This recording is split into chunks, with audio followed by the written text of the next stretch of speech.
Buenas noches, Lick. Buenas noches, Lick.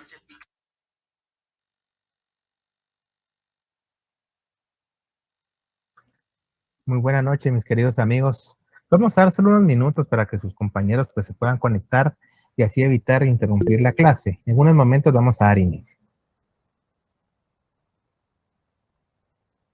Gracias, Lick.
Muy buena noche, amigos y amigas. Sean bienvenidos. Como siempre, pues es un gusto compartir nuevamente con ustedes otra sesión de nuestro curso, ¿verdad? Espero que ya se encuentren en casita o si van de camino, pues siempre con el debido cuidado.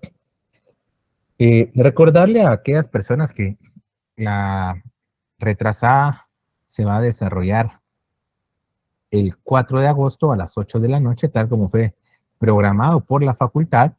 Recordarles que también en el calendario eh, de exámenes, pues existe un código de Classroom específico para la retrasada y que en este código se les compartió el material de apoyo que va a ser objeto de evaluación.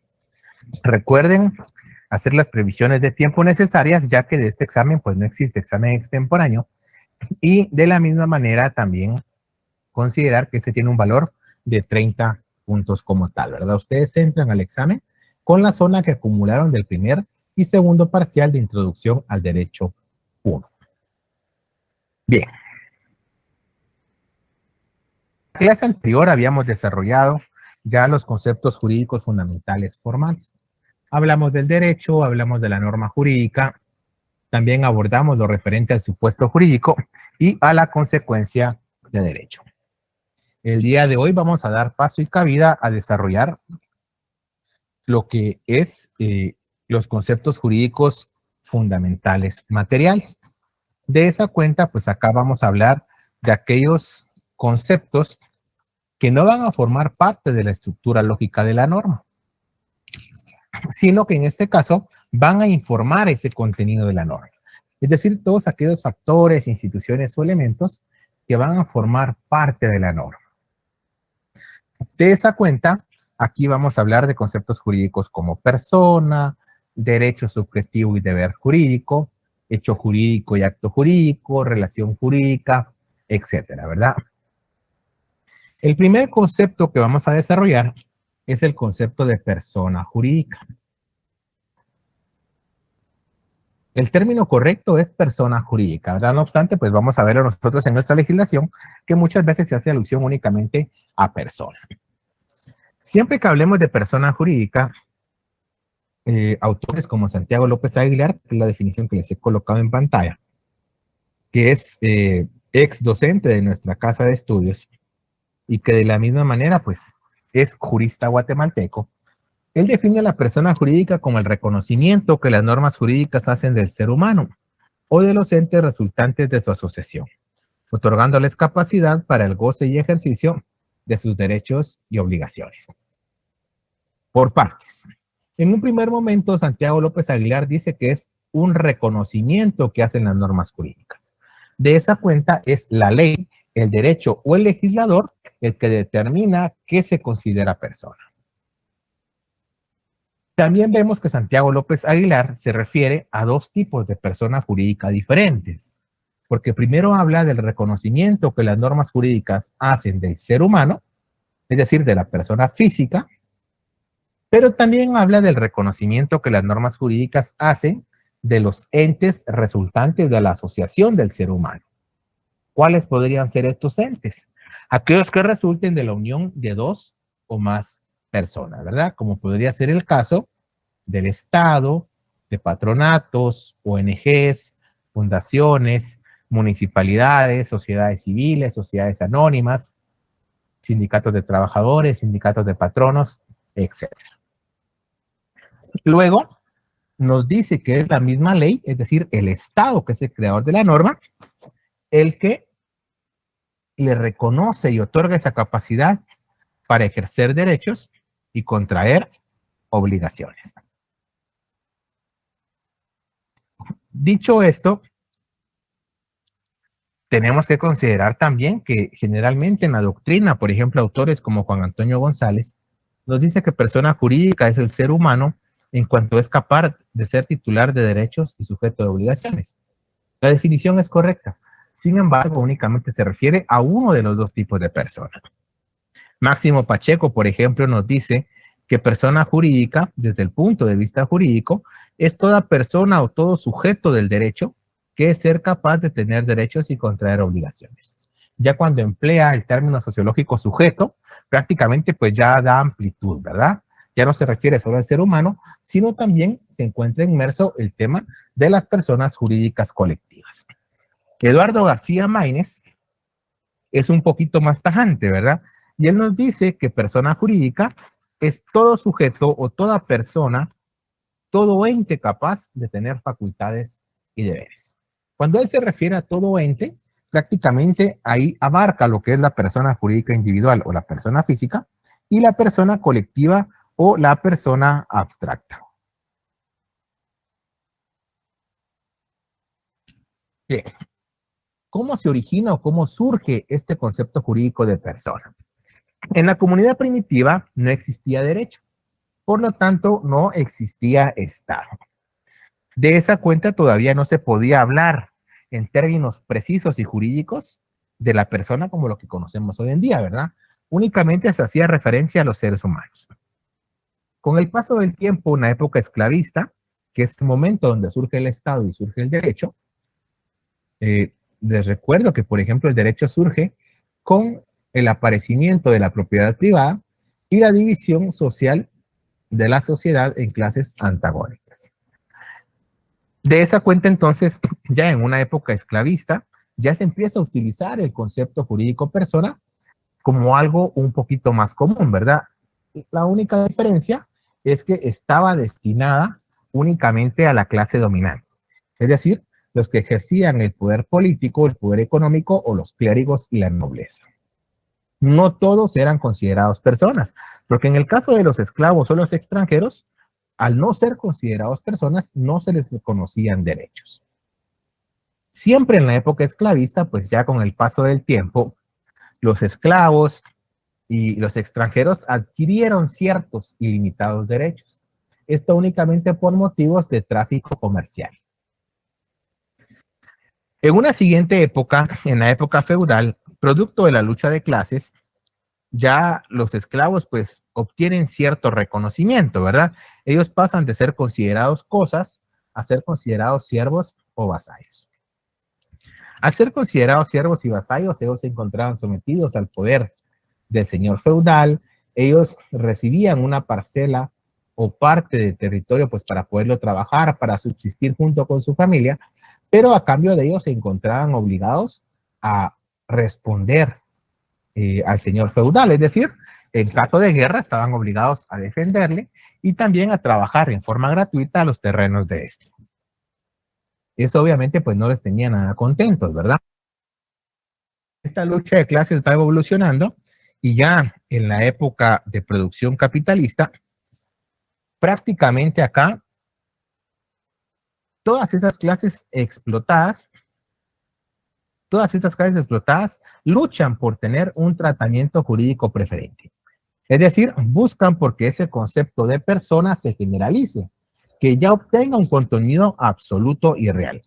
De esa cuenta, producto de esa lucha de clases y de esa lucha porque el concepto jurídico persona sea universal, sea absoluto, el 10 de diciembre de 1948 se aprueba la Declaración Universal de los Derechos Humanos. Con la Declaración Universal de los Derechos Humanos ya se le da un tratamiento y un reconocimiento jurídico internacional, un reconocimiento real y absoluto al concepto de personas. ¿Sí? Hasta lo que conocemos hoy en día, ¿verdad? Que las personas son iguales en dignidad y en derechos y que todos son considerados personas por igual. De esa cuenta, esa Declaración Universal de los Derechos Humanos es el instrumento jurídico y político a nivel internacional que marca ese punto de partida para esa generalización del concepto jurídico de persona. ¿Hasta acá vamos bien? ¿Hay alguna duda o alguna inquietud? De mi parte todo bien, Todo Lick. claro, Lick. No, Lick, todo bien.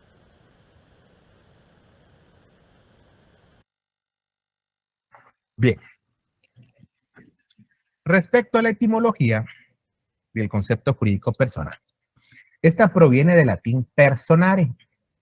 Personare surge de la unión de dos latinismos, per y el latín sonare, ¿verdad? Per regularmente representa o caracteriza algo, es decir, per significa representar o caracterizar. Generalmente hacía alusión a la máscara que se utilizaba en el drama romano, ya que esta máscara era muy común que fuera de madera y que en esta máscara pues se encontraran talladas rasgos o características del personaje que estaban representando. Sonare significa sonar, hacer eco o resonar. Y generalmente esta máscara o careta de madera cubría la faz o el rostro del actor. Sin embargo, el actor se colocaba esa máscara cada vez que salía a escena, con la finalidad de hacer su voz más fuerte, más vibrante o más sonora. Ya cuando se unen los latinismos per y sonare, ya dan lugar a personare, ¿verdad? Yo no sé si ustedes tuvieron la oportunidad o la posibilidad de ver la película Gladiador. En la película Gladiador, sí. Gracias, Yulisa, hay una escena donde pues ya va a pelear el gladiador con el emperador, ¿verdad?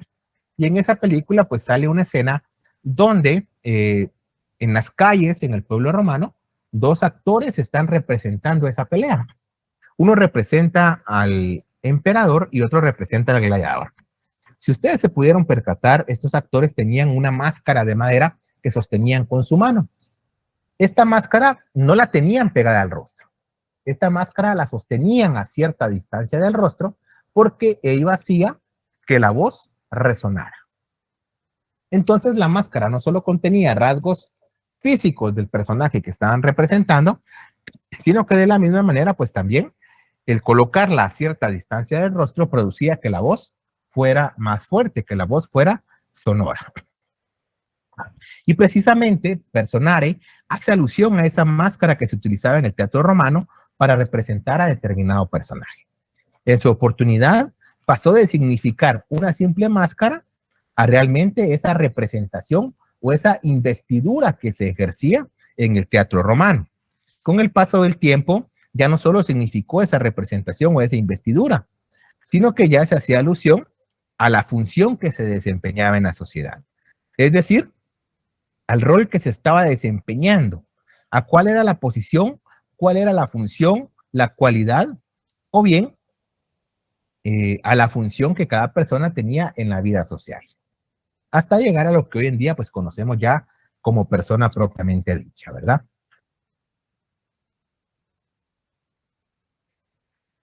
¿Vamos bien hasta acá?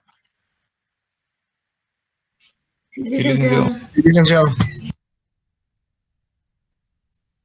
Bien. Juristas como Eduardo García Maínez y Francisco Ferrara y otros estudiosos del derecho establecen que existen diferentes formas en las cuales pues, pueda ser estudiada la persona. Distintos puntos de vista o acepciones, ¿verdad? La persona puede ser estudiada desde un punto de vista general, desde un punto de vista biológico, desde un punto de vista filosófico y, claro, desde un punto de vista jurídico. Cuando nos referimos al punto de vista general, la persona es estudiada como ser humano, es decir, abarcando ambos sexos, hombre, mujer. Cuando es estudiada desde el punto de vista biológico, se refiere al ser humano estudiado desde sus características orgánicas y psicológicas. Esto con la finalidad de poderlo distinguir de los demás reinos de vida, ¿verdad? Como puede ser el reino animal, reino vegetal o reino mineral. Cuando se estudia desde el punto de vista filosófico, ya el ser humano se estudia en cuanto a este busca su esencia material o espiritual. Es decir, ya se va a analizar a la persona como un ser pensante, como un ser racional, un ser capaz de generar abstracciones. Es decir, un ser generador de ideas y conocimiento.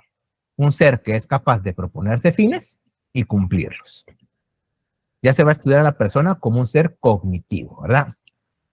Desde el punto de vista jurídico, ya que es el que más nos interesa, ya se estudia al ser humano o a la persona jurídica colectiva como un ser que gravita dentro del mundo jurídico como sujeto de derechos y obligaciones. Es decir, jurídicamente estudiamos a la persona tanto individual como colectiva como un ser de derechos y obligaciones. Regularmente, el sistema jurídico guatemalteco distingue, contempla y regula dos tipos de personas: la persona jurídica individual y la persona jurídica colectiva. Cuando nos referimos a la persona jurídica individual, nos estamos refiriendo al ser humano por excelencia. Cuando nos referimos a la persona jurídica colectiva, hablamos de esos entes que surgen producto de la unión de dos o más personas como tal. De esa cuenta, entonces, la persona jurídica individual, según la definición que nos brindan la doctora María Elisa Sandoval y el licenciado Bautista, que son docentes nuestros, nos dice que la persona jurídica individual está constituida por el ser humano en cuanto es capaz de adquirir derechos y contraer obligaciones dentro del mundo de lo jurídico. Antes de seguir avanzando con la persona jurídica individual, es necesario e indispensable que tengamos claridad de ciertos aspectos o ciertos elementos. Por ejemplo, generalmente se confunde, el término persona, el término personalidad, capacidad y personería. ¿Cuál es la diferencia entre cada uno? Cuando hablamos de persona, ya dijimos que es todo ente capaz de adquirir derechos y contraer obligaciones. Cuando hablamos de personalidad, estamos hablando de esa investidura jurídica que le otorga el Estado y que le reconoce el Estado a la persona para ser sujeto de derechos y obligaciones. Cuando hablamos de personería, nos estamos refiriendo a esa atribución que la ley o a esa facultad que la ley nos reconoce para que podamos representar a otra persona, para que podamos actuar en nombre de otra persona. Y cuando hablamos de capacidad, estamos hablando de la facultad reconocida en la ley para que podamos ejercer y contraer nuestros derechos y obligaciones por nosotros mismos. Si se dan cuenta, son conceptos diferentes, ¿verdad? En un primer momento, el concepto jurídico persona abarca lo que es la personalidad, la personería y la capacidad, ya que estos son elementos del mismo. Al hablar de persona, estamos hablando del ente, del sujeto. Perdón. Cuando hablamos de personalidad, estamos hablando de una investidura jurídica dada por el Estado. Cuando hablamos de personería, estamos hablando de la representación legal que ejercemos de otra persona.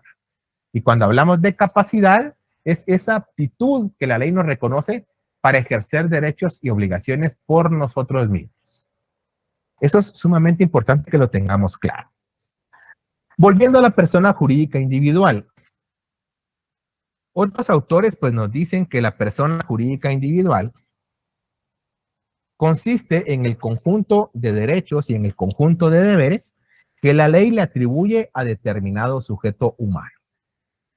Otros autores nos dicen que es la persona física o la persona natural, ¿verdad? En cuanto es capaz de tener derechos y obligaciones. Si se dan cuenta, pues van de la mano, ¿verdad? Siempre hablan del ser humano en cuanto es capaz de ejercer derechos y contraer obligaciones. Es necesario también que hagamos alusión a temas sumamente importantes, ¿verdad? Como es el nacimiento o el fin de la persona jurídica individual. ¿Cómo creen ustedes que nace o que surge la persona jurídica individual? Cuando la van a inscribir al registro de personas, atención. O sea que si a su papá se le olvida inscribirlo 2 años, no, esos 2 años no es persona. Jurídicamente creería que no. No tiene derechos y no tiene obligaciones, entonces. Ahí sí, no sé. ¿Y si sus papás nunca lo inscriben? Rodolfo. Disculpe, licenciado. Yo creo que persona es una situación inherente al ser humano, pero usted mencionó persona jurídica individual. Digamos, yo creo que ahí se refiere a... No, pero ya dijimos que la persona jurídica individual es el ser humano. Sí, pero usted, sí, es el ser humano, pero usted dijo cómo nace la persona jurídica individual, ¿no? Esa era la pregunta, Lee. Por eso le digo, ¿cómo nace? Jurídicamente hablando. Dijéramos cuando uno obtiene una registro, dijéramos, o tributario o legal o impositivo o en ese momento, pienso yo, ¿no? Al cumplir, ¿no? Freddy, Tal vez sería desde su concepción o desde que se formó. desde su concepción. ¿Por qué decimos que desde su concepción? Porque realmente ya es un ser vivo que, aunque independientemente esté adentro del vientre de la madre, pero regularmente ya es un ser vivo que lleva a la madre adentro de su vientre. Desde la concepción. ¿Y eso, Freddy, tendrá algún fundamento legal? Porque recordemos que todo lo jurídico tiene un fundamento legal. Sí, yo creo que en la Constitución política recuerdo haber leído algo. En la Constitución. Ajá, que todos tienen derecho a la vida, algo así, no recuerdo el artículo, pero... Derecho a la vida, artículo 3. Gracias, ok. Freddy. Maya, Ok. ¿estamos de acuerdo con Freddy? Buenas noches, sí es correcto, Lick. También desde la concepción con el derecho a la vida.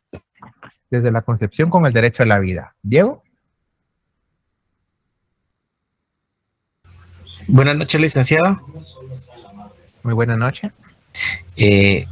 Pienso también, igual que los demás compañeros, desde su concepción, porque desde ese momento tiene derechos y obligaciones. No sé si estoy bien o mal. Desde la concepción. Veamos. Siempre que hablamos del nacimiento,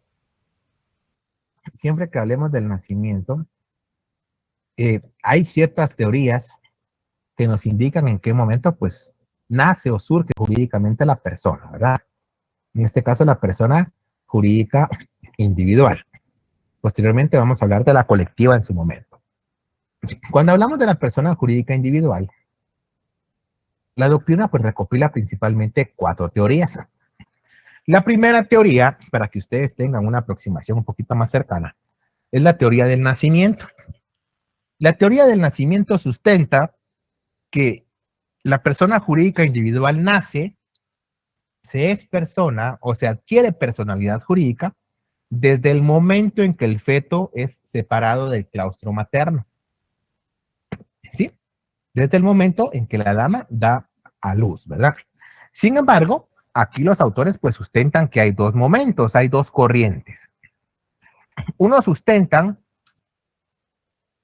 que se es persona, o sea, tiene personalidad jurídica individual al momento de nacer, siempre y cuando se produzca una efectiva separación del feto del claustro materno. Es decir, se corte el cordón umbilical. Otros autores sustentan una segunda teoría. Y esta teoría dice que para que el nacimiento se considere como tal, no es necesario la separación del feto del claustro materno. Es decir, la teoría del nacimiento sustenta que se es persona y se tiene personalidad desde el momento en que se nace. Unos establecen que hay que cortar el cordón umbilical y otros que no, ¿verdad? Una segunda teoría es la teoría de la concepción. La teoría de la concepción sostiene que se es persona y se tiene personalidad desde el momento en que se es concebido. Es decir, desde el momento en que se da la unión del óvulo con el espermatozoide, o lo que científica y biológicamente se conoce como la fecundación. Esta teoría de la concepción nosotros la encontramos regulada en el artículo número 3 de nuestra Constitución Política de la República de Guatemala, como bien mencionaba Freddy y otros compañeros. ¿Alguien tiene a la mano el artículo 3 de la Constitución que le pueda dar lectura?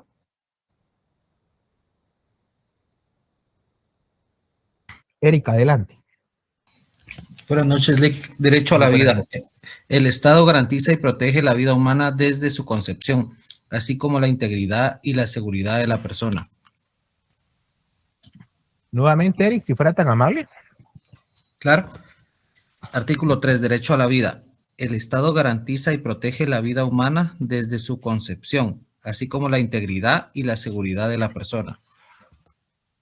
Entonces, si se dan cuenta, gracias, Eric, la Constitución Política de la República de Guatemala, que es la máxima norma en el sistema jurídico guatemalteco, contempla la teoría de la concepción, ¿verdad? Desde que se da la unión del óvulo y el espermatozoide. Existe una tercera teoría, que es la teoría de la viabilidad. Para esta teoría no basta que exista la fecundación entre el óvulo y el espermatozoide. Para esta teoría tampoco basta que se dé el nacimiento, sino que condicionan ese nacimiento, porque no basta con nacer, sino que además para poder ser considerado persona, para poder tener personalidad jurídica individual, es un requisito indispensable nacer vivo. Esto quiere decir que no solo basta con el nacimiento fisiológico, sino que además es necesario que el nacido reúna condiciones de viabilidad. ¿Qué entendemos por condiciones de viabilidad? ¿Qué entendemos por condiciones de viabilidad?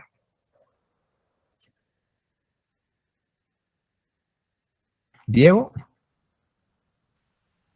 Yo supongo que es que sea apto para desarrollarse en sociedad y también que sea apto para desarrollarse física y biológicamente. Exacto, ¿verdad? Que sea apto o que tenga esa aptitud para vivir fuera del claustro materno. ¿Cuáles podrían ser ejemplos de esas condiciones de viabilidad?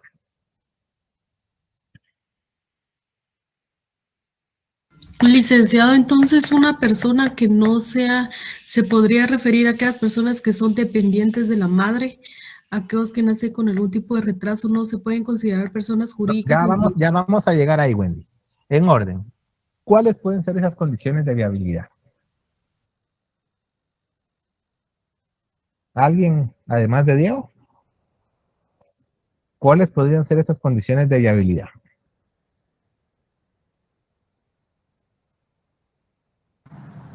Tal vez, licenciado, que se tenga autonomía. Levantemos la mano, Rodolfo, perdón, solo por el orden. Oye, Perdón. Rodolfo y luego Alan, adelante. Perdón, Lick, es que se la había levantado, perdón, disculpe, Lick. Adelante, no tenga pena. Disculpe, digamos que tenga autonomía en cuanto a su desenvolvimiento físico, digamos que no requiera de que tenga autonomía de vida, digamos, Lick. Okay. Autonomía de vida, gracias, Rodolfo. Alan. Sí, concuerdo con el compañero que pueda sobrevivir por sus propios medios, es decir, que no tenga necesidad de estar conectado a ningún aparato, por ejemplo. Vamos bastante bien, ¿verdad? Porque condiciones de viabilidad, por ejemplo, son reír, llorar, respirar, digerir alimentos, hacer sus necesidades, etcétera, ¿verdad? De esa cuenta, entonces, para esta teoría no basta solo con la concepción ni con el nacimiento, sino que necesita que la persona reúna condiciones de viabilidad. Existe una cuarta teoría, es la teoría ecléctica. Regularmente, cuando escuchamos el término ecléctico, es porque reúne aspectos de diversos elementos o de diversas teorías, ¿verdad?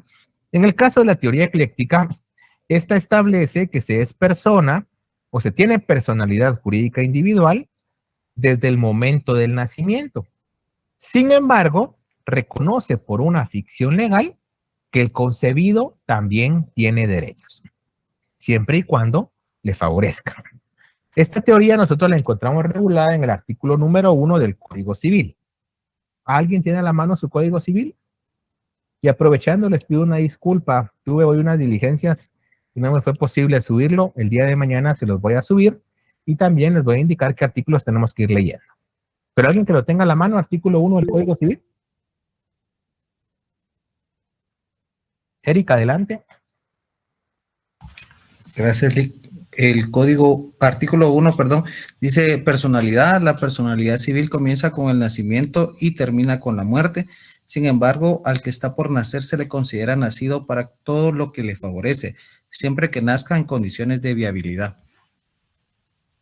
Si se dan cuenta, el artículo 1 pues regula precisamente esta teoría ecléctica. Y ahora viene la pregunta del mío. ¿Qué prevalece o qué aplica a Guatemala? ¿Artículo 3 de la Constitución Política de la República de Guatemala o artículo 1 del Código Civil? Y ojo, las respuestas con su razonamiento, ¿verdad? Byron. Buenas noches, licenciado. Aplicaría el de la Constitución porque como es la máxima ley que regula todo, ¿verdad? Aplicaría a la Constitución como máxima ley. ¿Freddy? Sí, eso iba a decir, según el ordenamiento jurídico guatemalteco, pues las leyes constitucionales tienen mayor peso. Entonces sería Prevalece por jerarquía normativa, ¿verdad? ¿Los demás estamos de acuerdo? ¿Hay alguien que piense lo contrario? De acuerdo, licenciado. Piensa lo mismo, licenciado. De acuerdo. De acuerdo, Lick. ¿Alguien que piense lo contrario? ¿No hay nadie? Vean, aquí tenemos que evaluar varias cosas. Ya habíamos hablado cuando vimos el tema de jerarquía normativa, que pues la Constitución se encuentra en lo más alto, ¿verdad? En el primer peldaño. Mientras que las leyes ordinarias, como es el caso del Código Civil, porque es un decreto ley, se encuentran en el tercer peldaño. Es decir, la Constitución es superior, el Código Civil es norma inferior. Bien, cuando vimos la jerarquía, hablamos un poquito de las antinomias jurídicas o antinomias normativas. Es decir, cuando exista una contradicción, un choque o una colisión entre normas. Y de este caso, pues vimos tres criterios, ¿verdad? El criterio jerárquico, que nos dice que la ley superior prevalece sobre la ley inferior. El criterio cronológico, que nos dice que la ley nueva prevalece sobre la ley vieja. Y el criterio de generalidad y especialidad. En este caso, punto 1, la Constitución está en un rango distinto, ¿verdad? Porque es la ley suprema y fundamental. Es norma de mayor jerarquía. Punto 2, la Constitución es del año 1985 y entró en vigencia en el año 86, mientras que el Código Civil fue creado en el año 1963 y entró en vigencia en el año 1964. Pero vean, acá hay una pregunta clave. ¿Será que el contenido del artículo 1 del Código Civil contraviene, colisiona o choca con el contenido del artículo 3 de la Constitución? ¿Es contrario? ¿Lo contradice?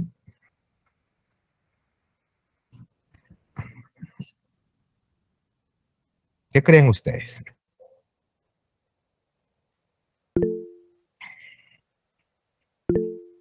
Adelante, Rodolfo.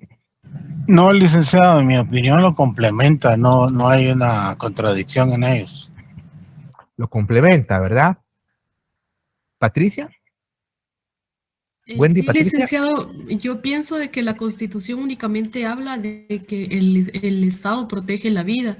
En cambio, el Código únicamente indica a qué se le considera persona jurídica individual. No, pero la Constitución sí dice a partir de qué momento. La Constitución dice a partir de la concepción. El Código Civil dice a partir del nacimiento y da condiciones.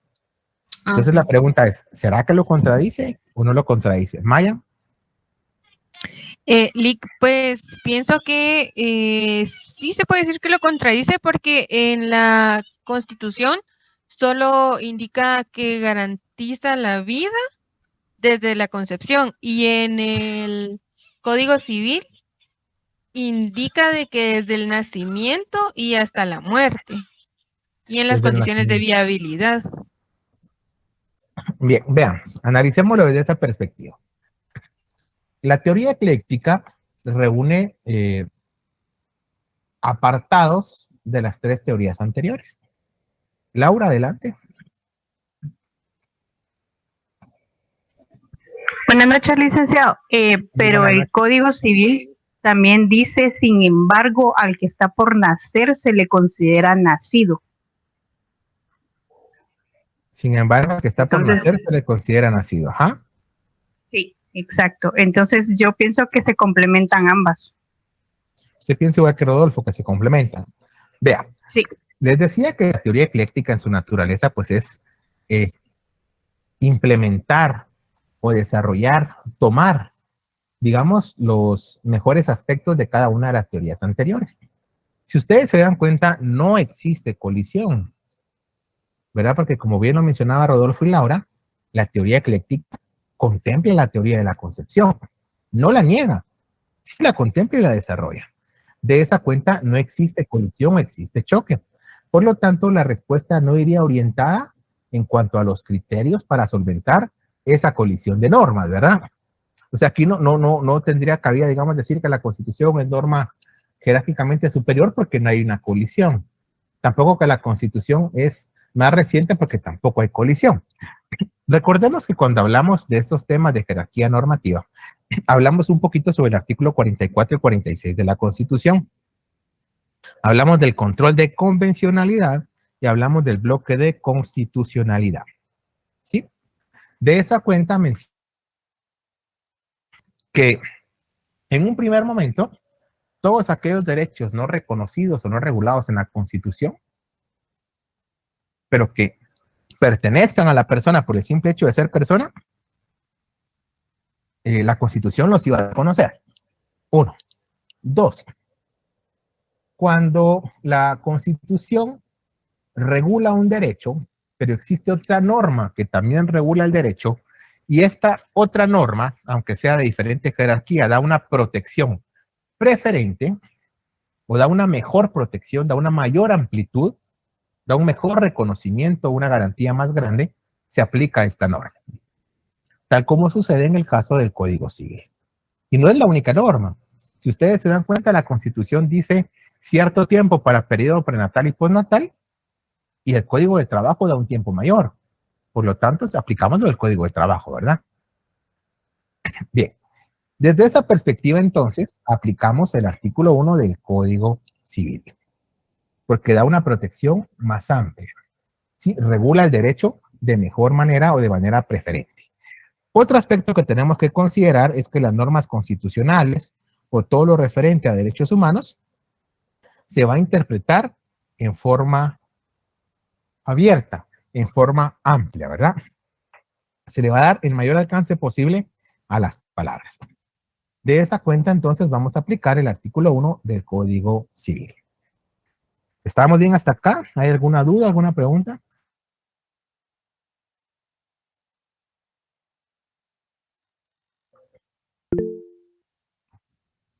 Rodolfo, adelante. Disculpe, licenciado, es regresar un poquito al tema de la persona. Es que yo, como no tuve el gusto de recibir clase con usted, Derecho 1, es una duda en cuanto a la jerarquización de las normas. Dijéramos que lo que usted mencionaba del establecimiento de en el 48 de los derechos universales. Esta normativa es cuando se refiere a que en Guatemala se ha dado el caso de personas que apelan a la instancia de la Haya, dijéramos a la Comisión Internacional de Derechos Humanos, por diversas razones, violaciones a la vida, en especial después del conflicto interno armado hubo varios casos. La pregunta concreta es entonces, si existe, digamos, entiendo, y corríjame, Lic, los países que en la ONU están o que firmaron la Convención de Derechos Humanos, sí deben mantenerse la relevancia que esa es una, debe observarse la jerarquización que sobre la Constitución tiene el establecimiento de los derechos humanos universales, licenciado. No, la Constitución es la norma suprema y la norma fundamental. No hay ningún instrumento de carácter internacional que prevalezca sobre la Constitución. Primero, porque la forma de reconocer legalmente en Guatemala estos instrumentos es a través de un decreto legislativo. Y el decreto legislativo, pues, es norma de menor jerarquía. Segundo, ya la Corte de Constitucionalidad se pronunció respecto a que la Constitución es la norma suprema, ¿verdad? Que los tratados internacionales prevalecen sobre derecho interno, pero que la Constitución no forma parte del derecho interno, porque la Constitución es la que origina ese derecho interno. Vean, estamos mezclando algunos temas. La Corte Interamericana de Derechos Humanos surge producto de la firma de la Convención Americana sobre Derechos Humanos, o Pacto de San José. Esta tiene cabida y tiene jurisdicción en todos aquellos países americanos que suscribieron este tratado. Ellos solo pueden hacer recomendaciones o condenas eminentemente morales o económicas. No pueden entrar a juzgar un caso. Segundo, la Haya no surge con la firma de las Naciones Unidas. La Corte Penal Internacional con sede en La Haya, Holanda, surge producto de la firma del Estatuto de Roma. Y ahí es donde ya se reconoce esa jurisdicción para juzgar asuntos como delitos de lesa humanidad, terrorismo, genocidio, etcétera, ¿verdad? Son temas diferentes. A lo que quiero llegar es que nuestra misma Constitución, en el artículo 46 y 44, regula la posibilidad de que si al legislador constitucional se le olvidó regular algún artículo inherente a la persona, no por ese simple hecho no se va a reconocer, sino que por el contrario, abre la puerta a que ese derecho sea reconocido y forme parte de nuestra Constitución. ¿Estamos ahí? Sí, más o menos, Dick, disculpe, como usted dice, también me estoy desviando del tema, pero para otra ocasión, yo he sabido o he escuchado de personas que le han ganado al Estado de Guatemala y que han condenado a Guatemala por indemnizaciones, ¿verdad, licenciado? Tal vez estoy, como usted dice, mezclando un tema con otro, pero tal vez adelante nos lo resuelve usted, licenciado, disculpe.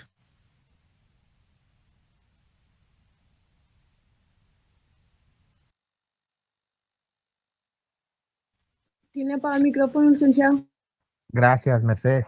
Yo decía, ese ya es tema que van a ver en el 9º semestre, en Derecho Internacional Público 1 y 2. Pero para que usted tenga una idea, el Pacto de San José solo obliga a aquellos estados que lo han adoptado, ¿verdad? Lo han suscrito y lo han ratificado conforme a su ordenamiento interno. 2, no es un tribunal que ejerce jurisdicción para resolver un conflicto, como en el caso guatemalteco. Ya Guatemala solo reconoce al organismo judicial y sus tribunales. La Corte Interamericana de Derechos Humanos conoce únicamente casos para hacer condenas morales o económicas, ¿verdad? Que es lo que les mencionaba hace poco. Por ejemplo, hace poco salió la resolución de la Corte donde reconocían que X candidata a la que no se le había permitido participar el periodo pasado debió haber participado. Y multaron a Guatemala con una sanción económica. ¿Sí? Pero eso no es vinculante. O sea, el pagar la sanción o la multa es vinculante, pero ellos no ejercen jurisdicción. ¿Sí? Cuando fue el caso, por ejemplo, tuve el gusto de conocer a la familia de esta chica, cómo surgió la alerta, la familia de Claudina, la famosa alerta de Claudina surge de 2 casos, de Isabel y de Claudina. El Estado de Guatemala es condenado porque no se desarrolló el proceso con la debida diligencia. Es decir, hubieron una serie de deficiencias en la investigación del Ministerio Público, del INASIF, etcétera, ¿verdad? Entonces Guatemala fue condenado económicamente, pero eso no afecta el proceso de responsabilidad penal. Son temas diferentes. La jurisdicción, De acuerdo, para servirle. Lo mismo pasó con Raxón Fernández, Fermín Ramírez, por ejemplo, en temas de pena de muerte, ¿verdad? La jurisdicción, para quien preguntó, porque ya desapareció el globito con la pregunta, es la facultad que tiene el Estado para juzgar conflictos o controversias, ¿verdad? Pero eso lo vamos a ver más adelante. Bien. Gracias, Lick. Guatemala sí es firmante en el Pacto de San José, ¿vale? Sí es firmante. Sí es firmante. Gracias, Lick. Bien, Gracias. para servirle. Laura. Licenciado, fíjese que hoy es el examen de economía, entonces por lo menos yo me voy a retirar 5 minutos antes para poderme preparar. No tenga pena, que no tenga pena, que le vaya muy bien en su examen y también a quienes se deban retirar, pues con la confianza del caso hagan, ¿no? Hoy no voy a pedir asistencia. Muchas gracias, licenciado. Bien. Okay. Vean, la pregunta. A su oficina profesional acuden 2 padres, ¿verdad? O sea, el padre y la madre. Y le indican que ellos, pues, cuando la señora dio a luz, el bebé nació muerto. Ellos le indican que ellos fueron al RENAP a quererlo inscribir y que el RENAP negó la inscripción. La pregunta del millón. ¿El RENAP jurídicamente hizo lo correcto o no? O en otras palabras, ese bebé que nació muerto, ¿debió considerarse persona? Sí, no, ¿y por qué? ¿Rodolfo? Sí debió considerarse persona a la luz de lo que indica el Código Civil, licenciado. ¿Por qué?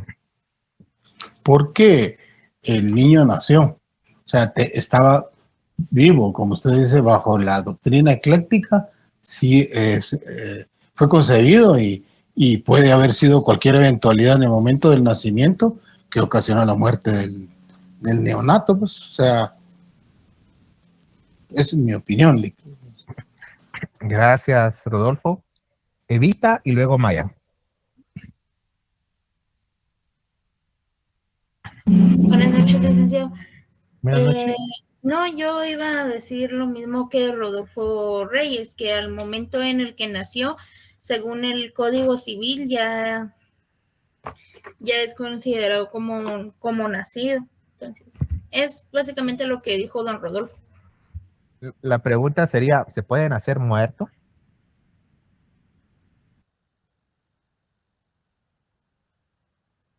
Sí, licenciado. Sí, licenciado. O sea, el parto se da, pero ¿alguien puede nacer muerto? No, licenciado, no se puede nacer muerto, pero sí se... Repito la pregunta. ¿Sería considerado persona? Buenas noches, Sí. Buenas noches, Maya. Sí, dicen. Luego Giovanni, Florian. Mayan adelante, luego Giovanni, luego Gracias. Florian, luego Freddy. Gracias. Yo considero que según el artículo 3 de la Constitución es considerado ser humano desde su concepción. Pero, No, pero ya quedamos en que aplicamos el Código Civil, ¿verdad? el Código Civil, muy bien. Sí, ¿y por qué? Sí, y como indica que nació muerto, o sea, sí puede ser considerado persona e inscrito. Ajá, gracias. Giovanni, luego Froilán. No sé si estoy bien, pero yo considero que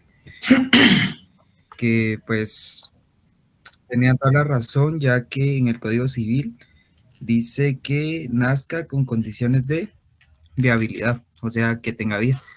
O sea, que pienso que estaban bien los, ¿cómo se dice esto?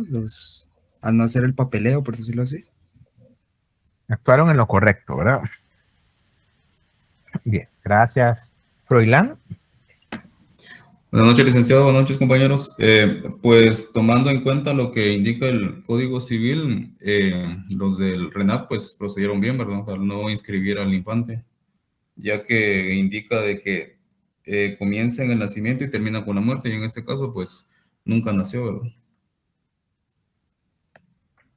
Gracias, Froilán. Vean, esa es una pregunta muy interesante porque cuando el código regula la teoría ecléctica, o sea, la teoría la aplicamos en su conjunto, ¿verdad? La condición sine qua non establece el artículo 1 que la personalidad civil comienza con el nacimiento. O sea, hay que nacer y nacer vivo. Luego dice, termina con la muerte. O sea, si la persona nació vivo, o sea, se dio el parto pero no nació. Se dio el parto pero nació. Si nació muerto, no reúne esa condición. Luego dice, sin embargo, o sea, hay una excepción a la regla general, al que está por nacer se le considera nacido para todo lo que le favorece. ¿Quién es el que está por nacer? El concebido. Siempre que nazca en condiciones de viabilidad. En este caso, el RENAP, jurídicamente y objetivamente, hizo lo que la ley le mandaba. Él no podía inscribir el nacimiento, porque en este caso, el bebé que nació muerto no es considerado persona para el derecho guatemalteco, ya que no nació vivo, ¿verdad? Porque si dice que se es persona a partir del nacimiento y se finaliza como persona a la muerte, hay que nacer vivo. Les cambio el caso. El mismo caso, perdón, solo para culminar. Si este bebé nació muerto, y ya dijimos que no es considerado persona, ¿tendría derechos y obligaciones? ¿O no tendría derechos y obligaciones? Giovanni, Freddy y luego Rodolfo. No, pues no tendría derechos y obligaciones. No tendría, ¿verdad? Porque van de la mano. Si se es persona, se tiene. Si no se es persona, no se tiene. Estamos bien, Giovanni. ¿Freddy? Vamos. Sí, yo iba a agregar que no tenía derecho derivado a que realmente no tiene un ser vivo, o sea, no está con vida prácticamente. Y cuando, digamos, alguien fallece, pues hasta cierto punto se tiene que dar como aviso de disfunción o algo, pero lo que sí nos, bueno, ahí tengo duda yo que digamos que si un infante nace, digamos, muerto en el parto y no se registra, lo que usted mencionaba, pero de alguna forma no se da como aviso también que murió. Pregunto. Antes las municipalidades sí llevaban un control de neonatos mortis. Era verdad que nacían muertos, pero eso ya era dependiendo de cada municipalidad. A partir de que se da, digamos, la unificación en el Registro Nacional de las Personas con la ley del RENAP, ya el RENAP en este caso no los inscribe. Sí, pues. Podría llevar algún registro alterno, pero para inscribirlos como personas propiamente, no los inscribe, ¿verdad? Ahora les cambio el caso. Vean, llegan estos mismos señores a su oficina y le indican pues que la dama efectivamente dio a luz, que el bebé nació vivo, pero que falleció un día después. ¿Este bebé es considerado persona? Sí, no, ¿y por qué? Mayan, Mercedes, Freddy.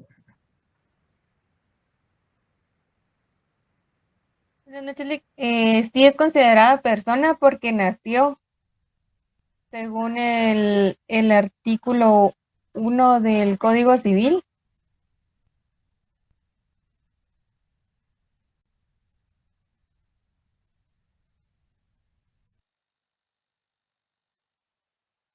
¿Está apagado el micrófono, licenciado? Gracias. Le decía que sí, tenemos que dar la razón del por qué, ¿verdad? O sea, hacer el razonamiento, no solo referir al artículo 1.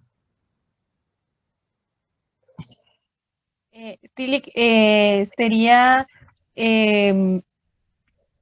porque dice el artículo 1 que la personalidad civil comienza con el nacimiento y termina con la muerte. Y como el bebé sí nació, entonces sí es considerado persona. Bien. ¿Freddy?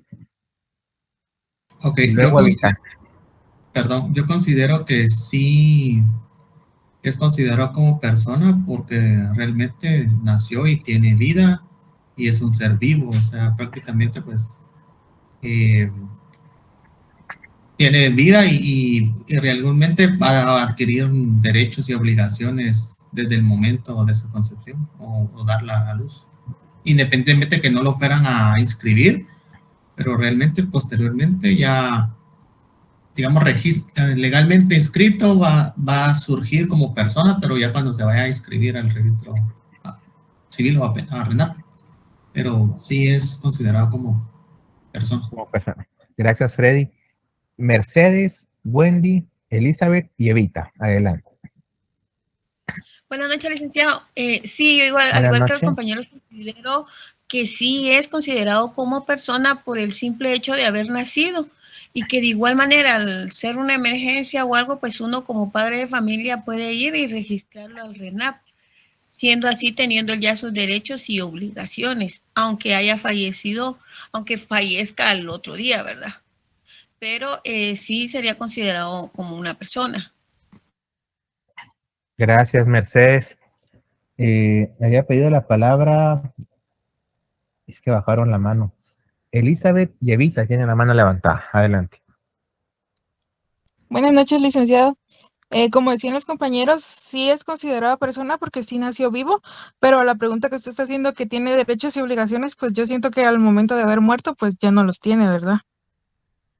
Gracias, Elizabeth. Evita. Buenas noches, licenciado.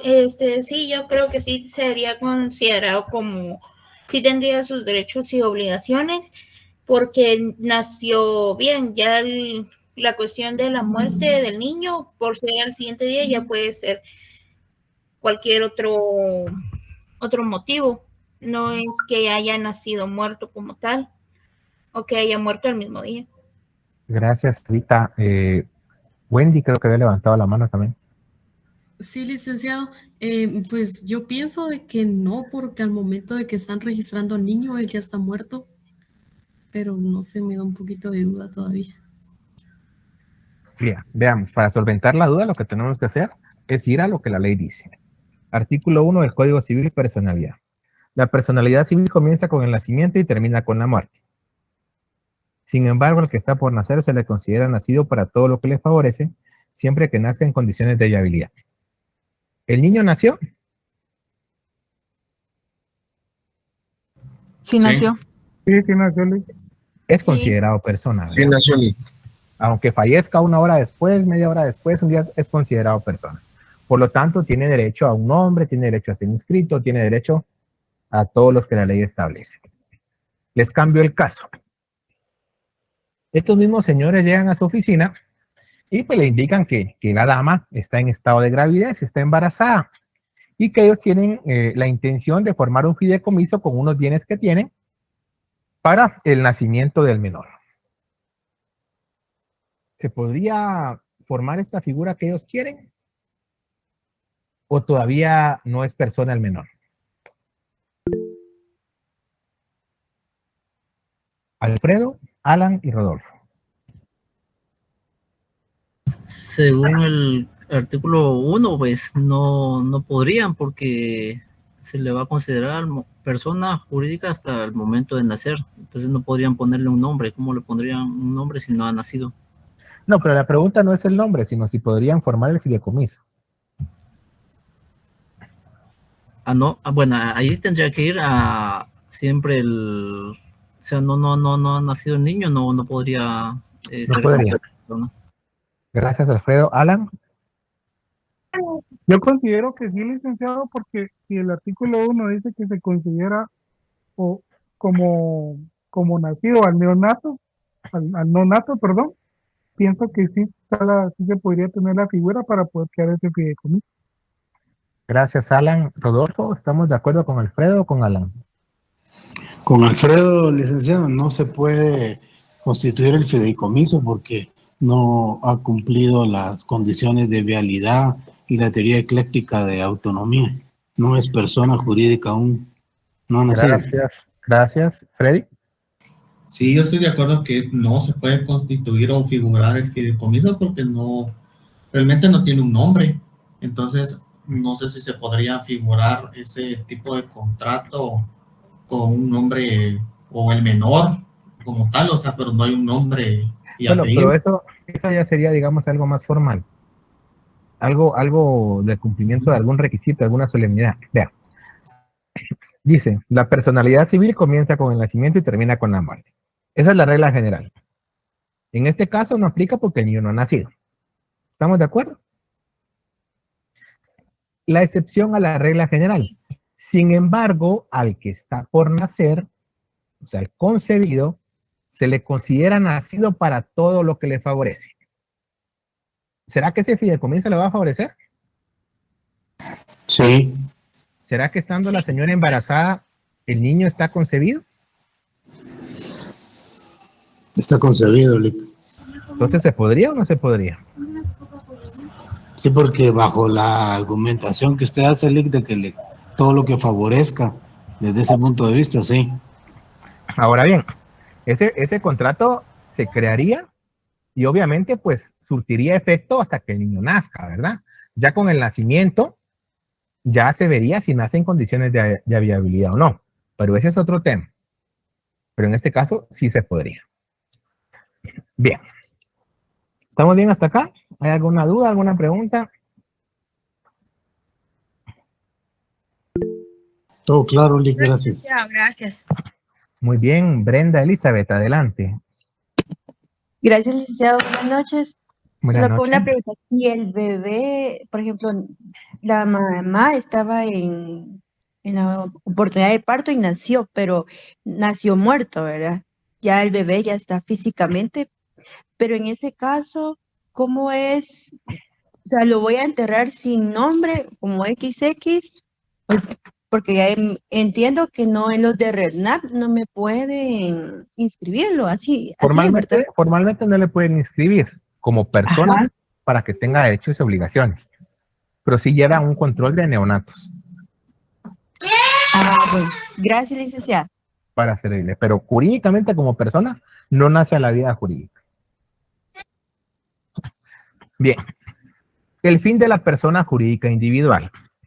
La persona jurídica individual puede finalizar jurídicamente de dos formas, ¿verdad? Con la muerte física o cierta y con la muerte legal o muerte presunta. En el caso de la muerte física o cierta, regularmente también se le conoce con el nombre de muerte natural. Y esta se da cuando cesan los signos vitales en la persona física. Esto quiere decir que hay una cesación de los fenómenos fisiológicos en el ser humano. Algo sumamente importante es que la muerte física o cierta es susceptible de comprobación clínica. Es decir, es la muerte que efectivamente ha ocurrido. En el caso de la muerte legal o muerte presunta, esta ya es una institución jurídica regulada en nuestra ley. Esta debe ser declarada por un juez competente, entiéndase un juez del ramo civil. Esta muerte presunta la declara el juez en el supuesto de que una persona haya desaparecido de un lugar por un tiempo determinado, sin que se sepa su paradero o sin que se tenga noticias de ella. También cuando la persona ha desaparecido en alguna catástrofe. Obviamente, para que el juez declare esta muerte legal o presunta, pues hay una serie de plazos, hay una serie de requisitos que ya vamos a ver la siguiente clase. ¿Sí? Aquí prácticamente se puede dar coloquialmente lo que el dicho dice, no andaba muerto, andaba de parranda. Y a la siguiente clase les voy a explicar por qué, ¿verdad? De esa cuenta yo les voy a publicar mañana el Código Civil en claro, les voy a indicar qué artículos vamos a leer para que ustedes lean un poquito sobre la ausencia y sobre la muerte presunta. De la misma manera, les voy a indicar qué artículos vamos a leer respecto a los atributos de la persona jurídica individual, como puede ser el domicilio, la capacidad, la incapacidad, etcétera, ¿verdad? Pero mañana yo se los publico en claro. De la misma manera, pues únicamente recordarle, por favor, a Adriana Iglesias, recordarle también, por ejemplo, a Luis Pedro Bonifaci, a Rodolfo Reyes, que para la siguiente clase es obligatorio y requisito indispensable para que se les permita el acceso, que coloquen su fotografía. Sí, por favor, ya lo mencionamos desde hace 2 semanas, yo creo que ha sido tiempo suficiente pues para que podamos cumplirlo, ¿verdad?